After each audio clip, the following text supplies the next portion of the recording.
Auzubillahiminash-shaytanir-rajeem. Bismillahir-rahmanir-rahim. Assalamualaikum and a very warm welcome by starting our new unit, that is chapter number 38 of our levels in microbiology. The title is that today we are going to deal with the respiratory viruses. Let's have a look. 1918 का ये letter है and it is about prevention of the spread of influenza. इसको हम एक दफा पढ़ लेते हैं.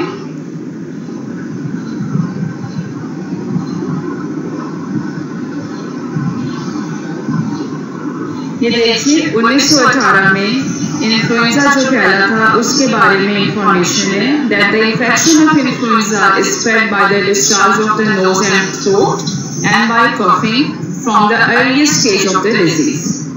The infection lingers in badly ventilated rooms and also in the bedding, clothings, linen and fomites of cases unless thoroughly disinfected. So by these precautions we are going to start our lecture. The respiratory viruses that are we are dealing with them today, they are called as very professional viruses.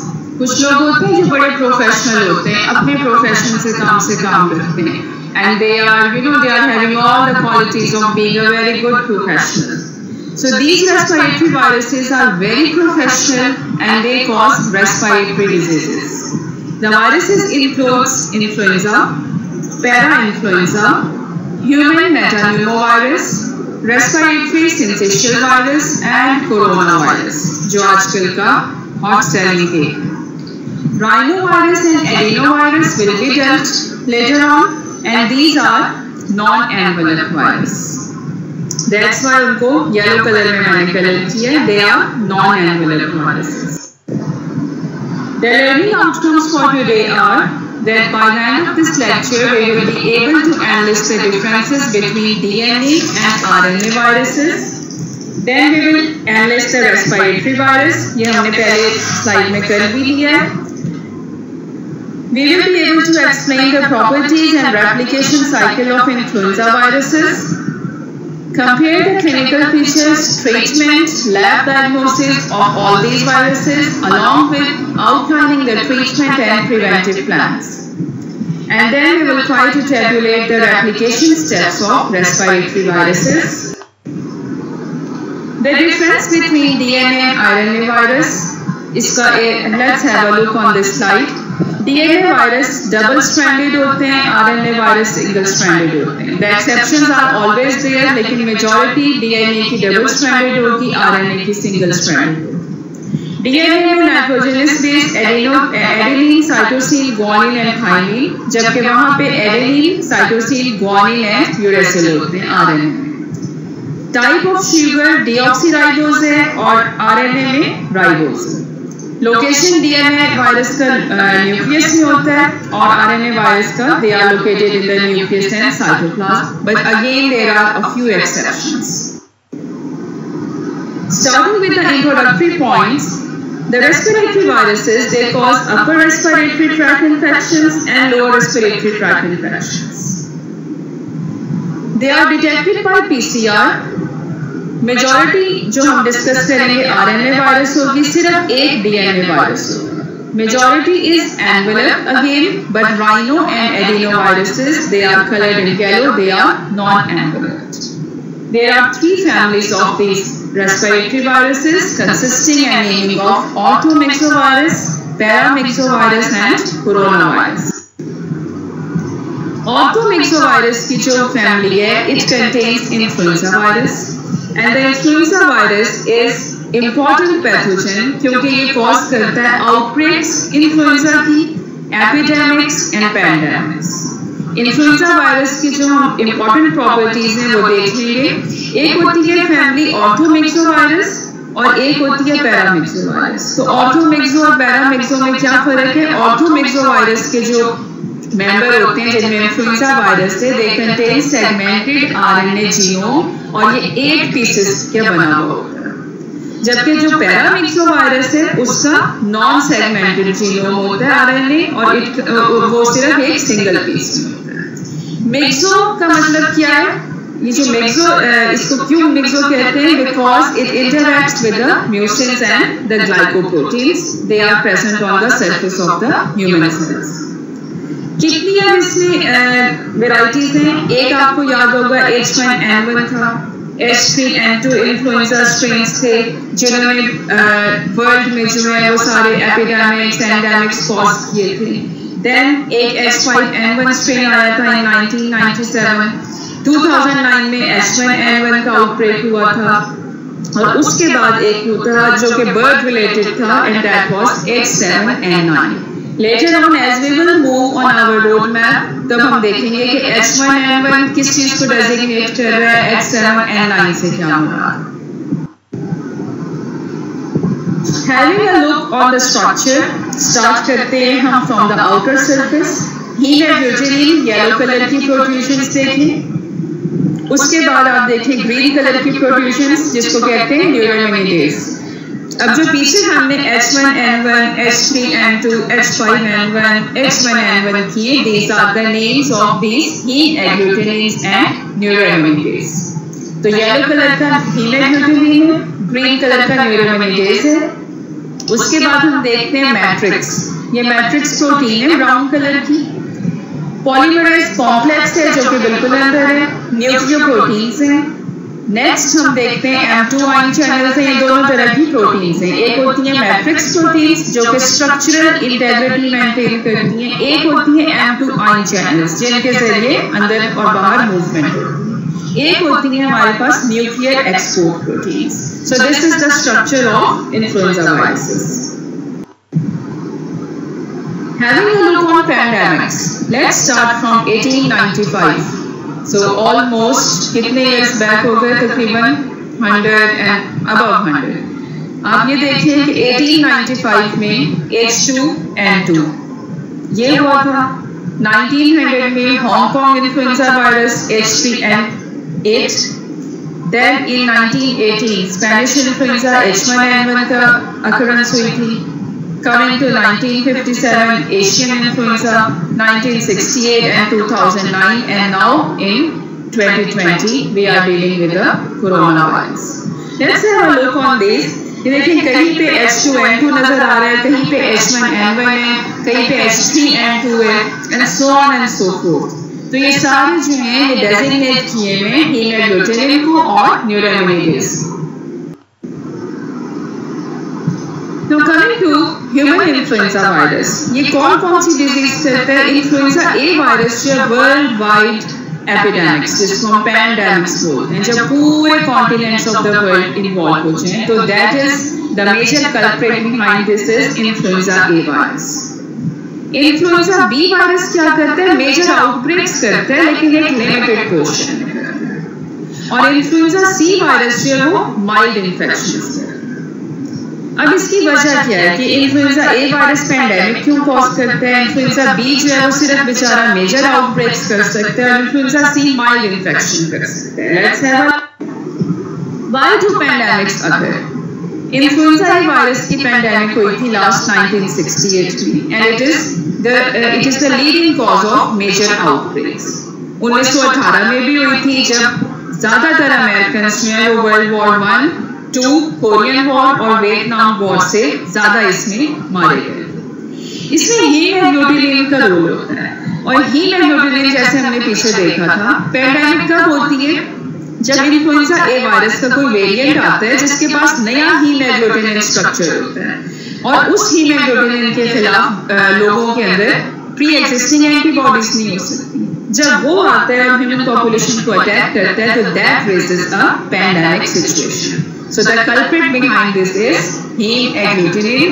A new strain of virus comes जिसके पास नया heme agglutinin structure होता है, जो population exist होती है उसमें उनके खिलाफ एंटीबॉडीज नहीं बनी हुई होती। Coming to the table, key influenza related events since the 1918 influenza pandemic। 1918 में जो पैंडेमिक हुई थी उसके बाद से क्या क्या हुआ? 1933 में डेवलपमेंट हुई, फर्स्ट वैक्सीनेशन की। 1952 में एस्टेब्लिश किया WHO ने, सर्वेलेंस किया ऑल ओवर द वर्ल्ड। 1957 में H2N2 आ गया। अब ये देखिए 1918 में आया था H1N1 और 1957 में ऑलमोस्ट आप कह लें 40 years after that H2N2 pandemic आ गया। अब यहाँ क्या किया कि एक नया वायरस आया, नया स्ट्रेन आया, जिस ऊपर वाले के पास H1 था हीमोग्लोबिन, नीचे वाले के पास H2, उसने पैंडेमिक की। उसके सिर्फ और सिर्फ 11 साल बाद H3N2 पैंडेमिक हो गई। And then later on moving towards next years influenza A H1N1 हुआ 2009 में।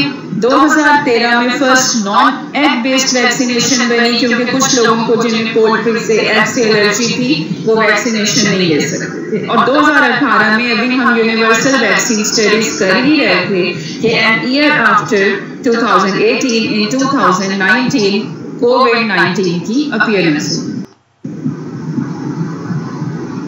So while coming to the learning outcomes of enlisting important properties, influenza virus segmented होता है, single stranded RNA जीनोम होगा इसका, helical nucleocapsid होगा, outer lipoprotein का envelope होगा और वायरॉन के अंदर एक RNA dependent RNA polymerase present होगा जो कि ट्रांसक्राइब करता है नेगेटिव पोलैरिटी जीनोम को इनटू मैसेंजर RNA।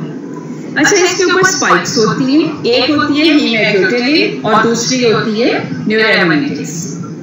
सो स्पाइक्स होती हैं दो तरह की। उसके अलावा जो हीमोग्लोबिन है उसकी 16 जेनेटिकली डिफरेंट टाइप्स होंगी और न्यूरोएमिनेटेज की 9 जेनेटिकली डिफरेंट टाइप्स होंगी। बर्ड्स को, एनिमल्स को, हॉर्सेस को और इन चीजों को ये इन्फेक्ट करता है। What are the functions of hemoglobin and neuraminidase? Hemoglobin हमारे पास येलो कलर का स्ट्रक्चर था, स्पाइक थी, और neuraminidase हमारे पास ग्रीन कलर का स्ट्रक्चर और spike. So hemoglobin functions at the beginning of the infection. क्या करती है ये बाइंड कर जाती है ह्यूमन सेल सरफेस रिसेप्टर से, और रिसेप्टर कौन से होते हैं? न्यूरोएमिनिक एसिड एंड सियालिक एसिड। और ये बेस बनाती है हीमोग्लोबिनेशन इनहिबिशन टेस्ट का। और यही जो स्पाइक है ये टारगेट है एंटीबॉडी। जो एंटीबॉडीज इसके खिलाफ हमारे पास लड़ने के लिए आती हैं, न्यूट्रलाइजिंग एंटीबॉडीज हैं, वो जाके हीमोग्लोबिन को हिट करती हैं। न्यूरोएमिनेटेज क्या करता है? क्लीव्स करता है न्यूरोएमिनिक एसिड या सियालिक एसिड को और हेल्प करता है release of progeny viruses from infected cells. जो इन्फेक्टेड सेल्स होंगे उनमें से रिलीज करने में ये हेल्प आउट करेगा, डिग्रेड करेगा protective layer of mucus along the respiratory tract. So these are different functions of different spikes. They were H1N1, H2N3, H5N7 and so on and so forth. कुछ changes होती हैं influenza viruses में, specially influenza ए virus में, जिसको हम कहते हैं changes in antigenicity. Antigenicity किस चीज की चेंज होती है? हीमोग्लोबिन स्पाइक्स की, न्यूरोएमिनेटेज स्पाइक्स की। हीमोग्लोबिन और न्यूरोएमिनेटेज में दोनों प्रोटीन की टाइप्स, और इसी वजह से जब ये चेंज होते हैं, बड़े स्मार्ट हैं, स्ट्रक्चर चेंज करते रहते हैं, जिसकी वजह से ये वर्ल्ड वाइड एपिडेमिक्स, जिसका दूसरा नाम पैंडेमिक से कॉज करता है। So one of that change is antigenic shift and one is antigenic drift. अब शिफ्ट का मतलब ये है कि अब आप हम इसको इस तरह याद रख सकते हैं कि जब हम एक घर से दूसरे घर में शिफ्ट कर रहे हैं, सारी चीजें हम उठा के लेके जाते हैं, मेजर चेंज आता है हमारे लाइफस्टाइल में। तो एंटीजेनिक शिफ्ट जो है वो मेजर चेंज है, और इसमें क्या होता है? रीअसॉर्टमेंट हो रही होती है segments of the genome RNA. अगर हम पहली टाइप देखें एंटीजेनिक शिफ्ट, पहली डायग्राम देखें, अब आप ये देखें, ये 3 डिफरेंट तरह के स्ट्रेन्स थे, इनके अंदर मेजर रीअसॉर्टमेंट्स हुई, जितने सेगमेंट्स थे आरएनए के वो रीअसॉर्ट हुए, उन्होंने अपने आप को शफल किया और ये न्यू सब टाइप आ गई। सो this is shifting. This is major change containing of reassortment among the RNA segments. Antigenic drift क्या होती है? Antigenic drift जो होती है वो होती है माइनर चेंज होते हैं और म्यूटेशंस होती हैं बेचारे जीनोम आरएनए, राइट? तो एंटीजेनिक ड्रिफ्ट जो होती है वो इतनी ज्यादा आप कह रहे हैं डेंजरस नहीं होती जितनी एंटीजेनिक शिफ्ट होती है। शिफ्ट को आपने ऐसे याद रखना है, एक घर से दूसरे घर जाते हुए हम सारी चीजें अपनी समेटने और बिल्कुल एक नए अंदाज में एक नए घर का यूज शुरू करते हैं। उसमें लाइफस्टाइल में चेंज आता है हमारी, उसमें सेटिंग्स में चेंज आता है, फर्नीचर में चेंज आता है, everything is change. So that is related with the reassortment, सारी चीजें चेंज होती हैं। एंटीजेनिक ड्रिफ्ट जो थी वो माइनर चेंज थी और उसमें सिर्फ म्यूटेशंस हुई। तो इन दोनों में से ज्यादा खतरनाक शिफ्ट है जो कि इन्फ्लुएंजा ए वायरसेस में ज्यादा होती है। Consistent with that slide drift और शिफ्ट देख लेते हैं इनके डिफरेंसेस। ड्रिफ्ट में माइनर चेंज था, पॉइंट म्यूटेशंस थी, अगर होती है इन्फ्लुएंजा ए और बी सब टाइप्स में और एपिडेमिक्स कॉज कर सकती है, लेकिन एपिडेमिक्स करेगी लाइक अ लोकलाइज्ड रीजन में करेगी। शिफ्ट क्या होगी, एक बहुत मेजर चेंज होगा, रीअसॉर्टमेंट हो जाएगी, इन्फ्लुएंजा ए सब टाइप में होती है एंड पैंडेमिक कॉज करती है। और इसकी एग्जांपल्स कौन सी थी? H2N2 in 1968। These are the definitions, ये मुझे अच्छी लगी थी related to epidemic, a located cluster of cases। जैसे जब चाइना में हुआ था इन दिसंबर 2019 तो that was an epidemic. Wuhan city में एक लोकेटेड फिश मार्केट या जो बर्ड मार्केट थी वहां पे अराइज हुई थी।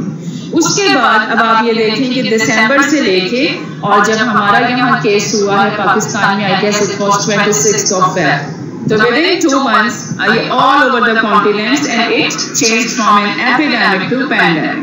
एंटीजेनिक ड्रिफ्ट हम पीछे पढ़ चुके हैं, शिफ्ट पीछे पढ़ चुके हैं। Could you name WHO's top 8 list of diseases that caused severe epidemics? Yeah, they can cause, they are likely to cause severe epidemics. So these are the few diseases। ये कुछ अर्सा पहले हुई थी और ये एपिडेमिक्स एक लोकलाइज्ड क्लस्टर ऑफ केसेस आए थे, लोकलाइज्ड रीजन में आए थे। These are the name of those diseases, and then they are the examples of endemic diseases। So endemic diseases, अच्छा एपिडेमिक में, एंडेमिक में और पैंडेमिक में फर्क होता है, right? So endemic, epidemic and pandemic, ये आपका कम्युनिटी मेडिसिन का क्वेश्चन है, you have to make it clear. अब देखेंगे एंडेमिक जो होता है इसमें कहीं कहीं पे केस है, जनरलाइज्ड डिस्ट्रीब्यूशन है और कुछ नहीं कह रहे। एपिडेमिक क्या होता है कि एक खास जगह पे, अगर हम चाइना की ही बात करें तो वुहान में जैसे केसेस हुए थे, तो that are the example of epidemic. और एपिडेमिक आप देखें आगे पैंडेमिक में कैसे बिगड़ा। Coming back to our discussion topics, what are the matrix proteins of influenza A virus? अब इन्फ्लुएंजा ए वायरस में 2 मैट्रिक्स प्रोटीन्स होती हैं। अभी हमने देखी थी पीछे, एक M1 चैनल था, एक M1 मैट्रिक्स प्रोटीन्स थी जो कि इंटरनल न्यूक्लियोप्रोटीन और एनवेलप के दरमियान थी, और मैंने आपको वहां पे बताया था कि दे maintain structural integrity of the virus. एक थी हमारे पास M2 आयन चैनल्स जो रेड कलर के थे, जिनके अंदर से कुछ ट्रांसपोर्ट हो रहा था।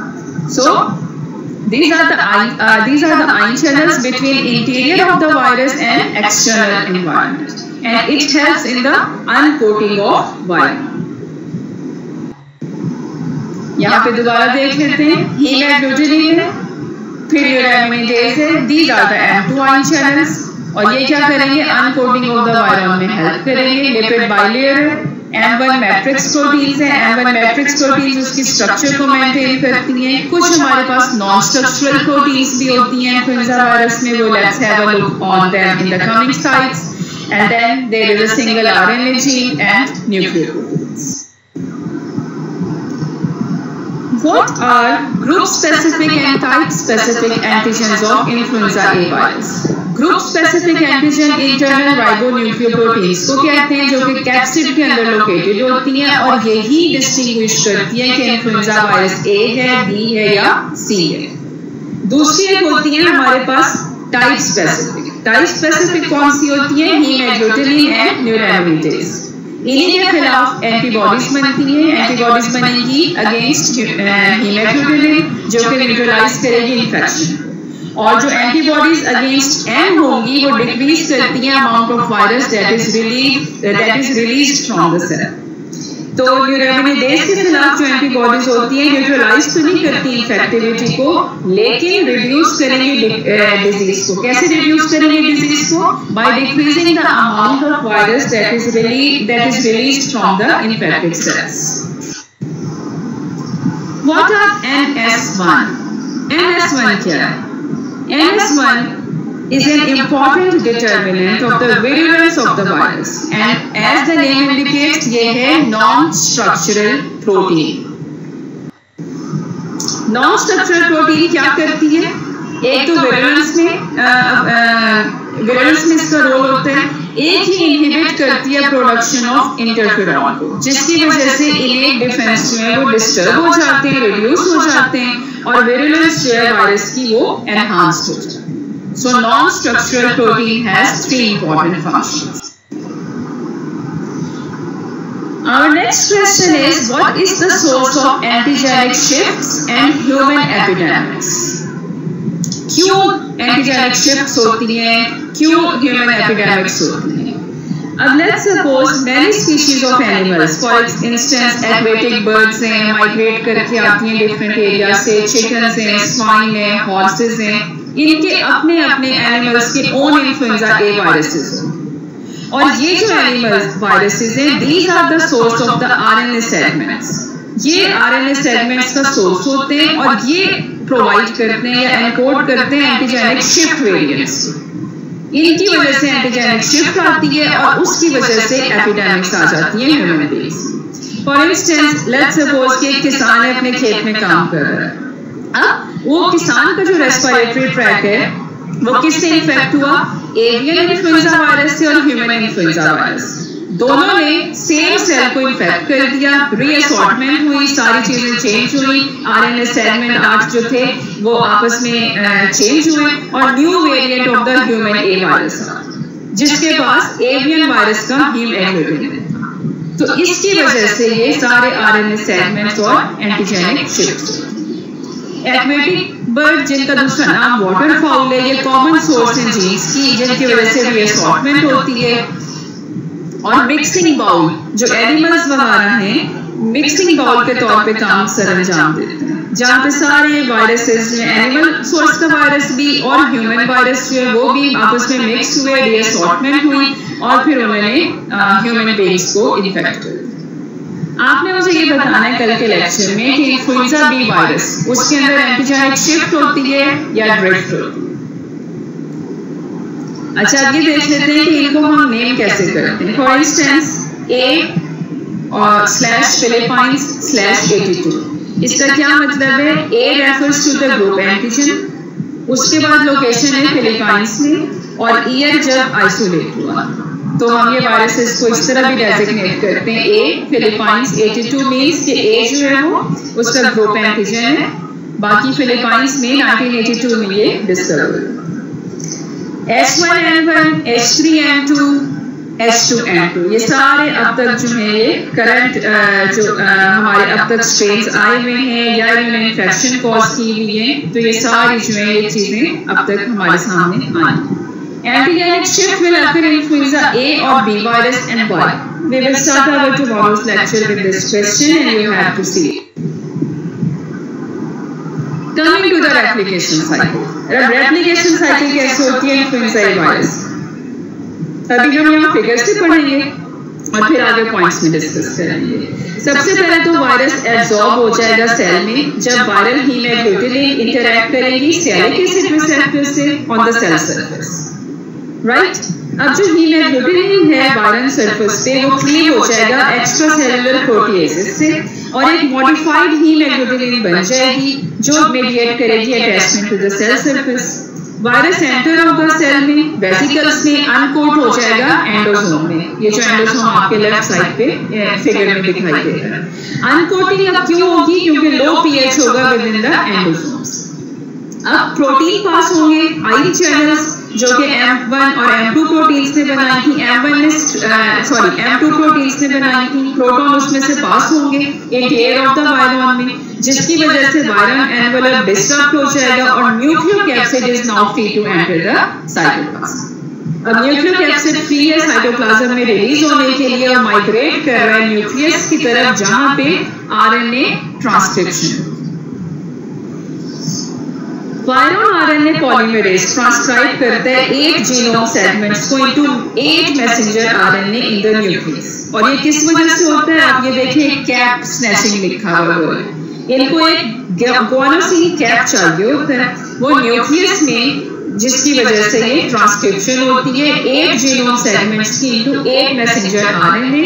And this process the cap is obtained from the cellular nuclear RNA और इसको कहते हैं कैप स्नैचिंग।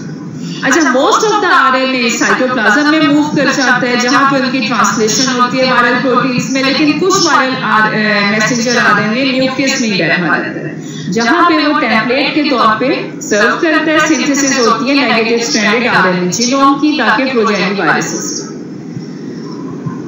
अब रेप्लिकेशन जो होती है प्रोजेनिक जीनोम की, वो परफॉर्म होती है डिफरेंट सब यूनिट्स होते हैं वायरल आरएनए पॉलीमरेज के, जो कि रेप्लिकेज के तौर पे एक्ट कर रहे हैं।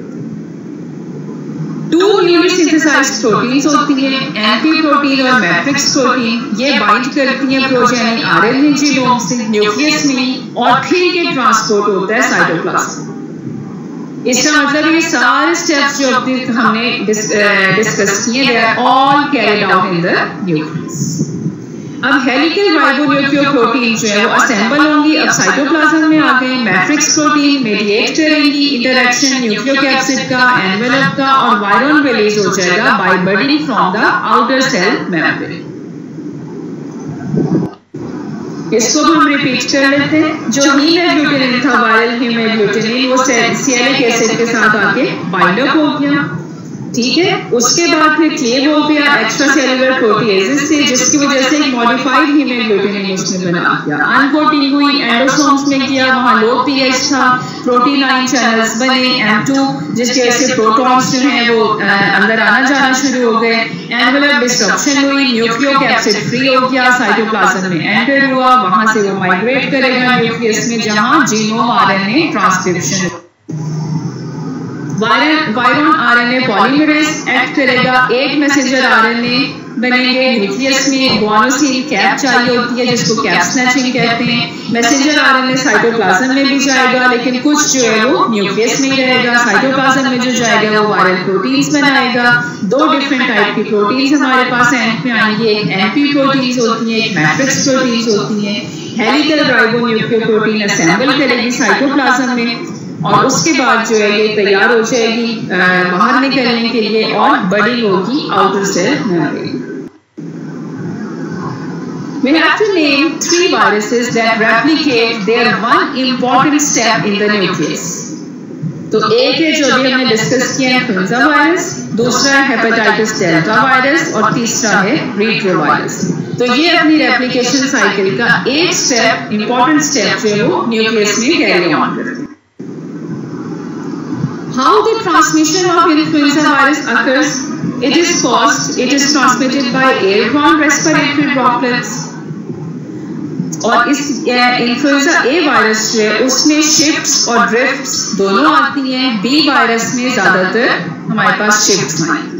H3N2 इज एन एग्जाम्पल, जब H3N2 आया था 1968 में और पैंडेमिक कॉज।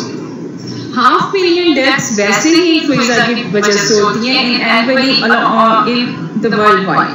पूरे वर्ल्ड में 500,000 डेथ्स होती हैं और 90% एल्डरली जो पॉपुलेशन है वो इन्वॉल्व होती है।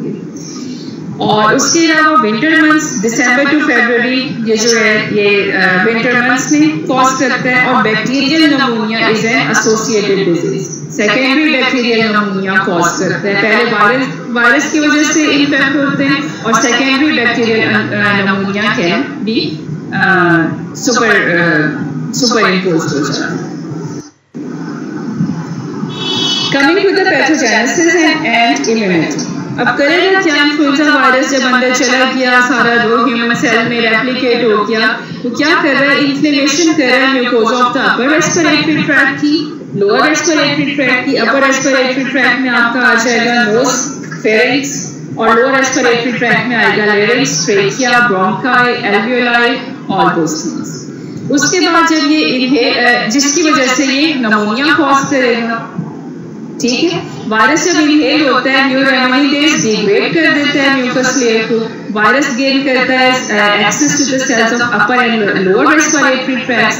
उसके बाद इन्फेक्शन जो है वो प्राइमरीली इसी एरिया में कन्फाइंड होती है। क्यों? क्योंकि प्रोटीएज जो है ना, जो हीमोग्लोबिन को तोड़ते हैं, वो रेस्पिरेटरी ट्रैक्ट में ही प्रेजेंट है। वायरीमिया जो है बड़ा रेयर होता है। बाकी ये है कि सिस्टेमिक सिम्टम्स जो होते हैं, स्फीयर माइल्जिया है, फीवर है, उसके अलावा बॉडी एक्स एंड पेन्स हैं, ये होते हैं जिसकी और इनकी वजह क्या होती है? Circulating cytokines.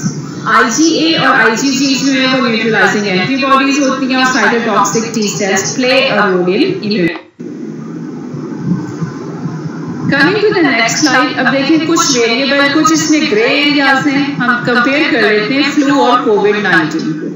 फ्लू के सिम्टम्स बिगिन होते हैं 1 to 4 days आफ्टर एक्सपोजर, जबकि कोविड-19 का इंक्यूबेशन पीरियड 1 to 14 days है। कॉज फ्लू का इन्फ्लुएंजा वायरस है and there are many strains, जबकि कोविड-19 का SARS-CoV-2 वायरस है।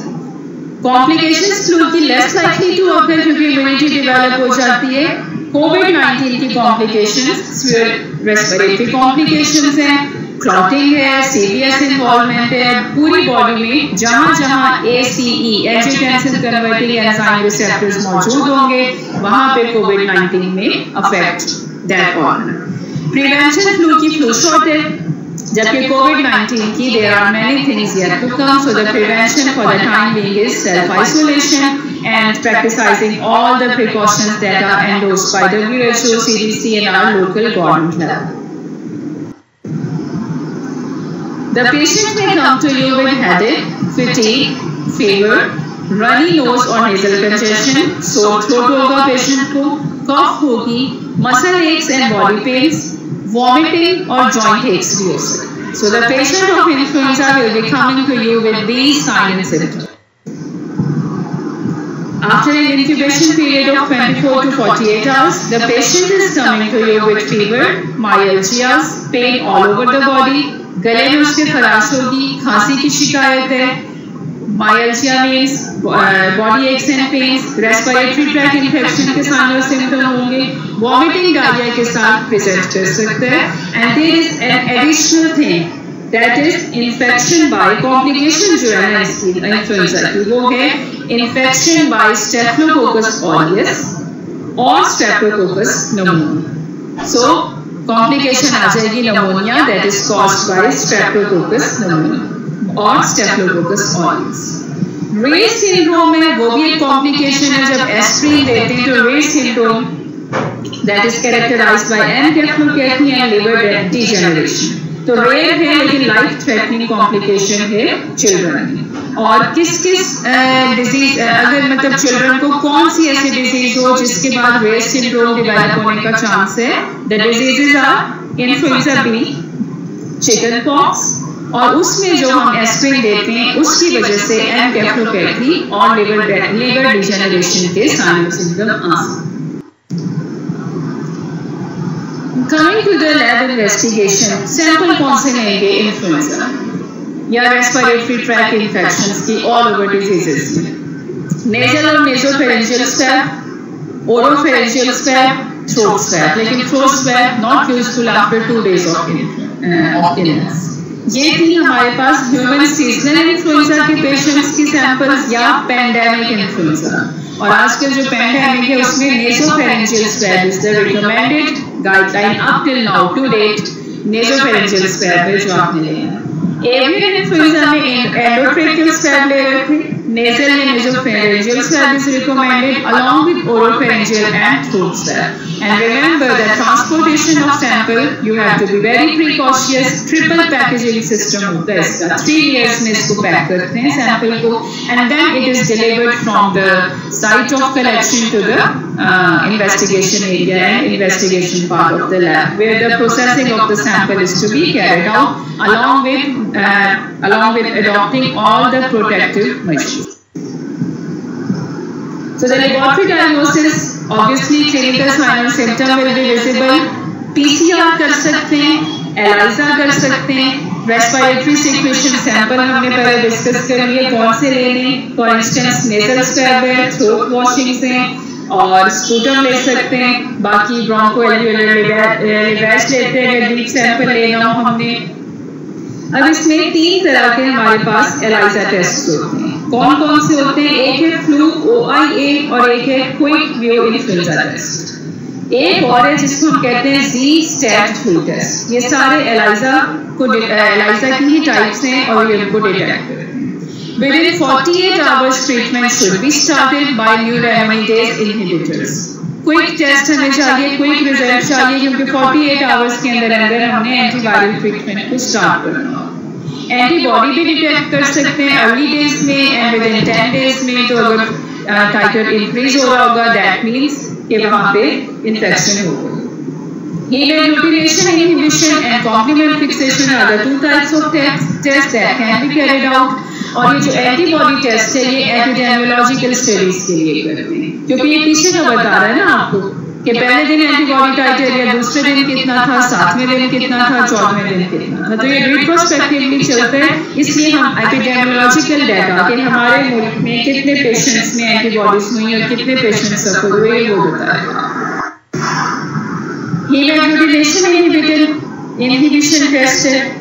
इसमें क्या होता है आप देखें कॉलम ए, उसमें आरबीसीज हैं, इंटरेक्शन हो रहा है, microtitre result, no reaction.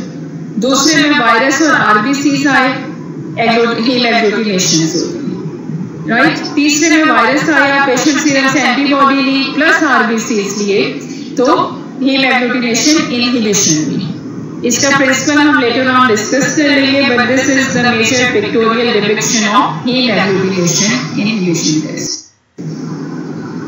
Coming to the treatment हमने क्या देनी है? ओसेल्टामाविर जिसको टेमीफ्लू कहते हैं या ज़नामाविर जिसको रिलैंसा कहते हैं।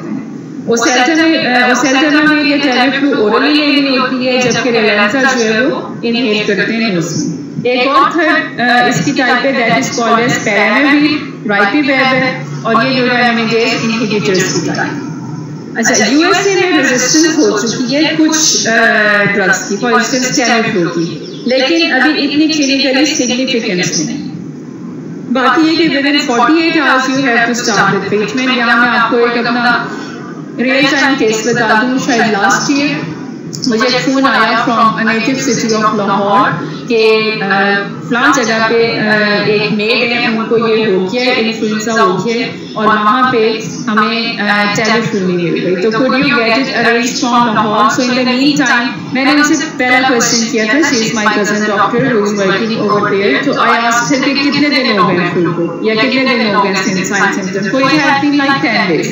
बहरहाल मैंने कोशिश की और it took me 1 day to arrange the Tamiflu, but the next day when I called my cousin doctor कि अरेंज हो गई है लाहौर से, इतने की है और इतने पैसे लग रहे हैं, इतनी डोजेस में भेज रही हूँ। So she told me that her maid already expired because 48 hours से टाइम पीरियड बहुत ज़्यादा ऊपर हो चुका।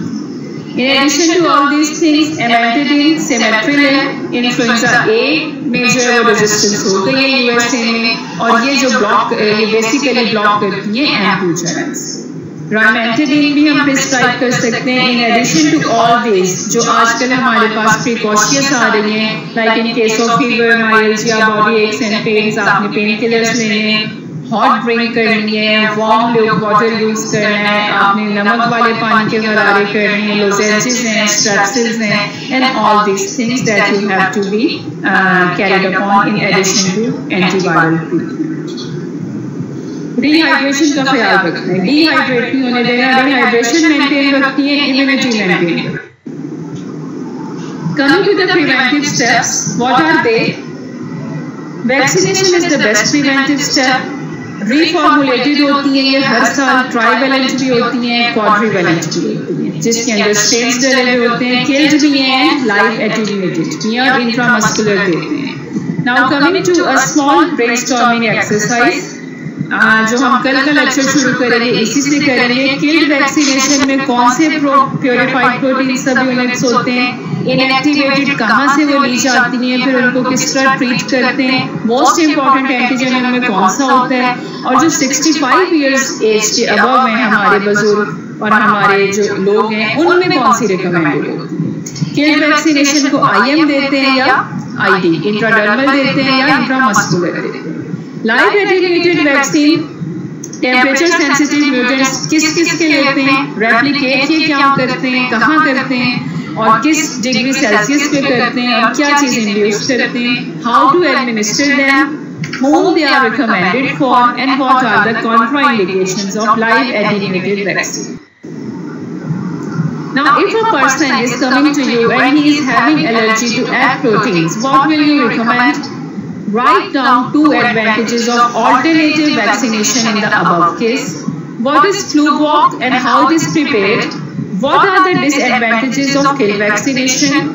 Whom you will recommend the vaccine to? What are the side effects of vaccine? What's the role of oseltamivir in prevention? Is it a substitute to vaccine? And what is the most reliable method of prevention? ये कल हम 2-3 slide से brainstorming शुरू करेंगे and then we will move on. Coming to the last slide, I hope so for today. Yeah, it is H5N1, H7N9 और swine influenza viruses को जल्दी से कंपेयर एंड कंट्रास्ट करें। H5N1 1997 में एवियन इन्फ्लुएंजा आया था, चिकन से ये ट्रांसमिट हुआ था, human to human rare cases थे, but there was some like thinking कि ये हो सकता है। स्प्रेड किया था Hong Kong, Siberia and a lot of countries. अच्छा, करता ये है कि ये इन्फेक्ट करता है सिर्फ alveoli that are present in the chicken respiratory tract, तो इसलिए ह्यूमंस इसमें कुछ हद तक बच गए थे। रेजिस्टेंट टू इंटरफेरॉन होता है, रिडक्शन करता है साइटोकाइंस को जिसकी वजह से विरुलेंट होता है, and you are going to prescribe Tamiflu influenza in the patients of H5N1। और पता कैसे चलेगा ये हमें? PCR से चलेगा पता कि ये H5N1 स्ट्रेन।